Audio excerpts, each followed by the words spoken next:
Hola, bienvenidos a Prime Technologies. Yo soy Cristina Carrasco y esta es la parte 10, instrucción if en C Sharp. En C Sharp la instrucción if es en realidad una instrucción condicional. Y en C Sharp existen dos tipos de instrucciones condicionales, if y switch. En esta lección hablaremos acerca de if y en el próximo video hablaremos del switch. En esta lección veremos la instrucción if, la instrucción if else, las diferencias entre el doble ampersand y un ampersand y las diferencias entre doble pipe y un pipe. Vamos al ejemplo. Para entender la instrucción if, escribamos un programa simple en C Sharp.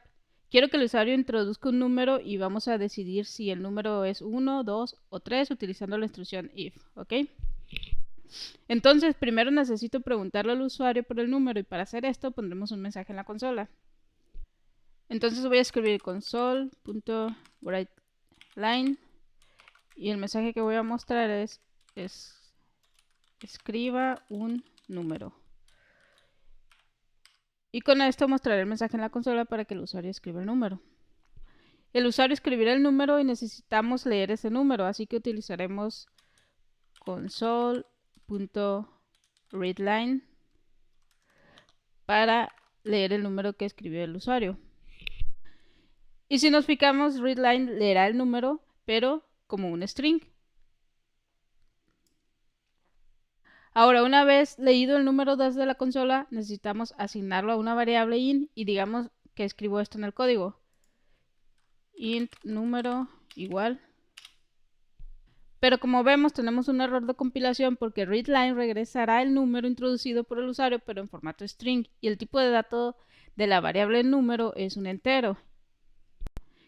Y el error es no se puede convertir implícitamente el tipo string en tipo int. Si no les queda claro lo que significa la conversión implícita, por favor échenle un vistazo a la parte 7 de conversiones de tipos de datos de este curso.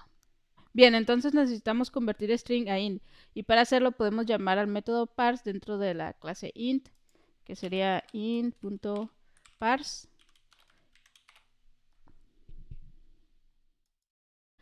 Este método parse, si nos fijamos en la definición, toma como parámetro un string y retorna un int. Así que con esto estaremos realizando la conversión del string a int. Entonces ponemos if y luego la condición número igual a 1 y aquí mostraremos un mensaje en pantalla console.writeLine. Como estamos seguros que el número es 1, mostraremos en pantalla tu número es igual a 1.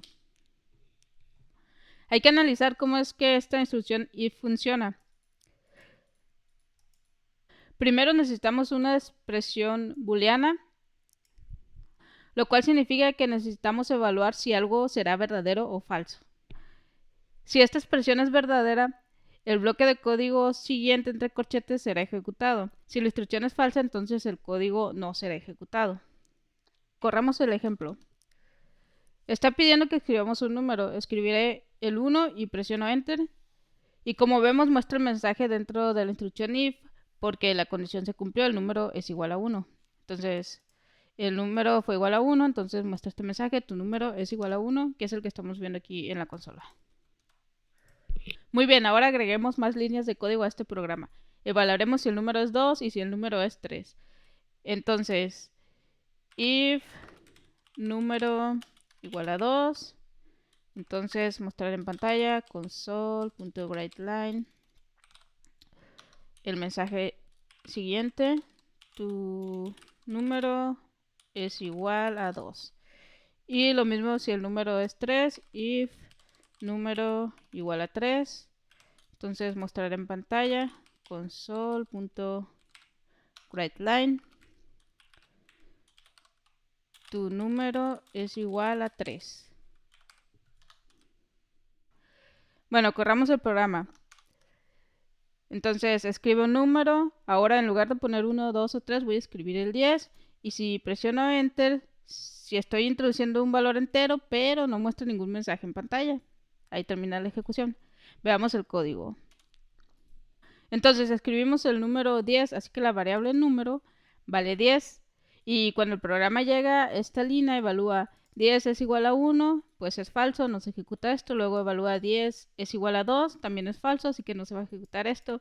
Y por último evalúa 10 es igual a 3, es falso y tampoco ejecutará esta parte. Por lo tanto, después de esto ya no hay más código para ejecutar y aquí termina la ejecución del programa, por eso es que no vimos ningún mensaje. Entonces, ahora lo que quiero que este programa haga es que si el usuario escribe algún otro número diferente de 1, 2 y 3, muestra en pantalla un mensaje diciendo tu número no se encuentra entre los números 1, 2 y 3. ¿Y cómo hacemos esto? Pues pondremos otro if de la siguiente manera. Si el número no es igual a 1 y aparte número no es igual a 2 y también número no es igual a 3. Entonces, si todas estas condiciones se cumplen, mostraré el siguiente mensaje en pantalla. Console.writeLine y el mensaje será tu número no se encuentra entre los números 1, 2 y 3. ¿Qué va a pasar si el usuario escribe el número 5? Pues todas estas condiciones serán falsas y no se ejecutará nada de esto. En cambio, cuando llegue este bloque, todas estas condiciones serán verdaderas y ejecutará esta parte del código. Así que se evaluará si 5 no es igual a 1 y aparte 5 no es igual a 2 y también 5 no es igual a 3, lo cual pues al final de cuentas es verdadero y se ejecutará esta línea de código de aquí, entre estos corchetes.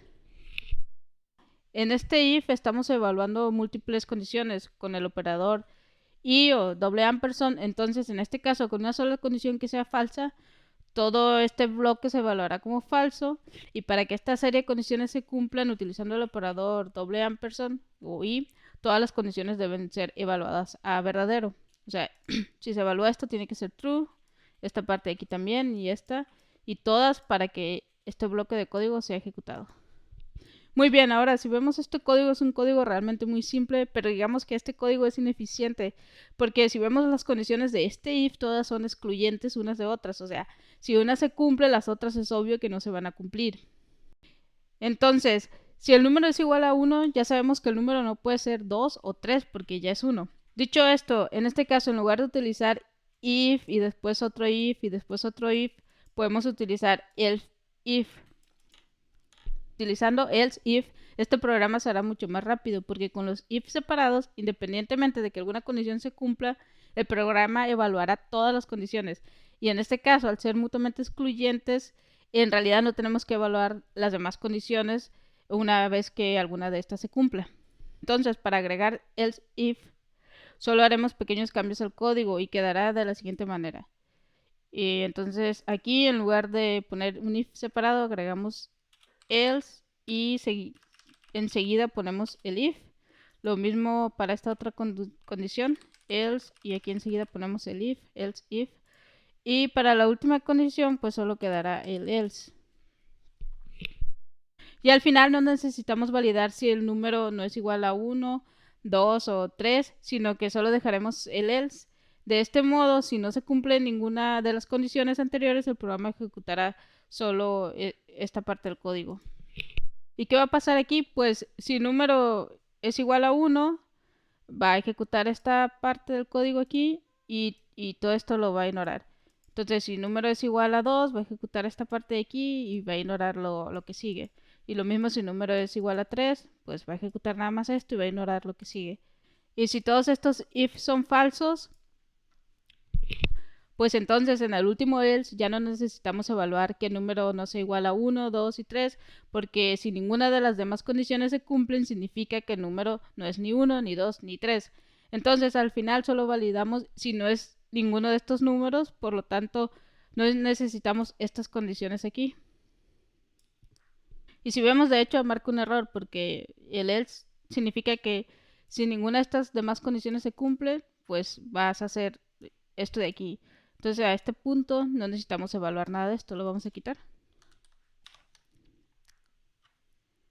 Entonces, digamos que escribo el número entero 5 y presiono Enter y vemos el mensaje, tu número no se encuentra entre los números 1, 2 y 3, que es la parte del else que pusimos aquí en esta instrucción de código. Y como vemos este código, esta parte de aquí, esto tener else, if y else if se conoce como if anidado. Que el if anidado no es otra cosa más que un if que sigue de otro if y así. Y se pueden ir anidando muchos if, uno después de otro y crear como una cadena de if. Ok, este es el if simple donde solo validamos si se cumple esta condición, se ejecuta este bloque de código y también tenemos if, else, if y else al final también. En los if simples podemos tener múltiples condiciones separadas por $ampersand. Por ejemplo, digamos que quiero que el usuario ingrese un número y si el número es 10 o 20, quiero que muestre un mensaje en pantalla indicando que el número es 10 o 20. ¿Y cómo hacemos esto? Pues si el número es igual a 10 o igual a 20, esta es una condición OR. Entonces voy a poner la condición aquí. Si el número es igual a 10 o número es igual a 20. Si tenemos varias expresiones booleanas separadas por OR, en este caso, cuando cualquier condición sea verdadera, la condición en el if será evaluada como verdadera y por lo tanto el bloque de código después del if será ejecutado. Así que mostraremos el siguiente mensaje. Console.writeLine y voy a mostrar el mensaje. El número es 10 o 20. Y aquí pondré el else. Si no, pues puede haber cualquier serie de instrucciones aquí adentro. Cualquier cosa que se nos ocurra. Entonces, si esta condición se cumple, este bloque de código será ejecutado. Si no se cumple, lo que sea que haya aquí será ejecutado. Por otro lado, también tenemos el operador OR, pero solo con un pipe. De este modo. Al igual con el operador y o AND, tenemos el $ampersand y un solo ampersand. ¿Y cuál es la diferencia entre estos dos operadores? Pero la diferencia es que si tenemos doble pipe, si la primera instrucción se cumple, ya no evaluará las demás condiciones. Porque con OR, si una condición es verdadera, toda la expresión será verdadera. Y con un solo pipe, aun si la primera condición es verdadera, seguirá evaluando el resto de condiciones. Entonces, si es un solo pipe, irá a validar todas las condiciones siempre. Y si tenemos doble pipe, con la primera condición que encuentre verdadera, allí dejará de evaluar el resto de condiciones y el if será verdadero. Así que obviamente doble pipe será más rápido en casi todos los escenarios, sobre todo donde alguna condición verdadera esté antes que otras condiciones. La recomendación es siempre utilizar doble pipe por esto mismo. Y muy similar para $ampersand y ampersand, si cambiamos la condición aquí por $ampersand. Para que este código se ejecute, ambas condiciones deben ser verdaderas. Así que en este caso, $ampersand dejará de revisar el código en cuanto encuentre la primera condición evaluada a falso y mandará la ejecución al else directamente. O sea, por ejemplo aquí, si esto es falso, no se va a preocupar por revisar esta parte del código, sino que ya sabe que toda la expresión va a ser falsa y se ejecutará esta parte de aquí. Entonces, $ampersand detendrá la evaluación de la expresión dentro del if si la primera condición es falsa y el if será evaluado como falso. Un solo ampersand evaluará todas las condiciones dentro del if sin importar que la primera condición sea falsa. $ampersand y $pi son conocidos como operadores de cortocircuito porque detienen la ejecución una vez que se encuentra una condición lógica que dé lugar a omitir las demás condiciones. En este caso, $pipe con el primer true que se encuentre, el resto de la expresión no se evaluará, como aquí se muestra. Entonces, aquí hace como el corte, por eso denomina cortocircuito, porque aquí llega y si la primera expresión es true, ya no se molesta por revisar lo demás. Y el $ampersand evalúa si la primera instrucción es false y ya no se molesta por revisar lo demás, por eso se llaman operadores de cortocircuito. Y un pipe y un ampersand son operadores de no cortocircuito porque en realidad evalúan todas las condiciones dentro de la expresión que se encuentre evaluada aquí en el if. Lo mismo para acá, o sea, va a evaluar sin importar que la primera instrucción ya pueda omitir la ejecución del resto de condiciones, va a ejecutar todo siempre lo mismo para el y cuando usamos un solo ampersand. Y por esto es recomendable utilizar los de cortocircuito, doble pipe y doble ampersand. En conclusión, tenemos el if simple. Si la condición se cumple, se ejecuta este bloque de código. If elses, cuando tenemos validaciones mutuamente excluyentes y queremos evaluar una condición después de otra, sin que se ejecuten muchos if simples independientes. Y también vimos las diferencias entre doble y un ampersand, así como la diferencia entre doble y un solo pipe. Eso es todo por hoy. Muchas gracias por ver este video y recuerden, para recursos adicionales, por favor revisen la página web pragymtech.com y que tengas un excelente día.